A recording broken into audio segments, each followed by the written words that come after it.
कोल्हापूर महापालिकेच्या निवडणुकीत पहिल्यांदाच बहुसदस्यीय मतदान प्रक्रिया होणार आहे। त्याबद्दल माहिती देणारा व्हिडिओ महानगरपालिकेने प्रसारित केला आहे। 19 प्रभागात 4 रंगात तर 20व्या क्रमांकाच्या प्रभागात 5 रंगात ईव्हीएम वरील मतपत्रिका असणार आहे। एखाद्या मतदाराने 3 जागांसमोरील बटन दाबलं तर त्या समोरील लाल दिवे लागून राहतील, पण 4थ्या किंवा 5व्या जागेसाठीचं बटन दाबल्याशिवाय मतदान प्रक्रिया पूर्ण होणार नाही।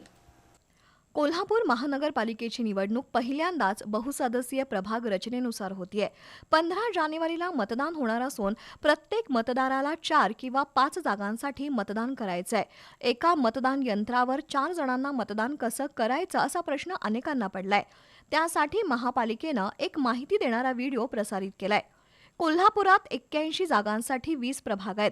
त्यातील 19 प्रभागात प्रत्येकी 4 जागा आहेत, तर 20व्या प्रभागात 5 जागा आहेत। 5 जागांच्या प्रभागात 4 रंगात मतपत्रिका दिसतील।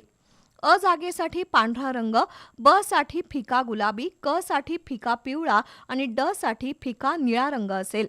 20व्या प्रभागात 5व्या जागेसाठी म्हणजेच ई साठी फिक्या हिरव्या रंगात मतपत्रिका ईव्हीएमवर असेल। मतदारांना प्रत्येक उमेदवारासाठी बटन दाबलं तर त्या समोरील लाल दिवा लागेल। 3 उमेदवारांना मत दिल्यानंतर 3 लाल दिवे चालू असतील, पण 4थ्या किंवा 5व्या जागेसाठीचं बटन दाबल्याशिवाय मतदान पूर्ण झाल्याचा बीप आवाज येणार नाही।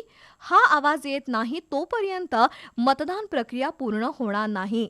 याशिवाय मतदार राजासाठी प्रत्येक प्रभागातील प्रत्येक गटासाठी नोटा पर्याय उपलब्ध आहे। कोल्हापूर महानगरपालिका सार्वत्रिक निवडणूक 2025 ते 26 मतदान प्रक्रिया कशी असेल?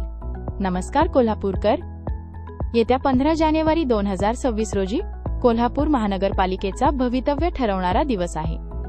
यावेळी मतदान प्रक्रिया थोडी वेगळी आणि महत्त्वाची आहे। जाणून घेऊया यंदा मतदान कसे करायचे।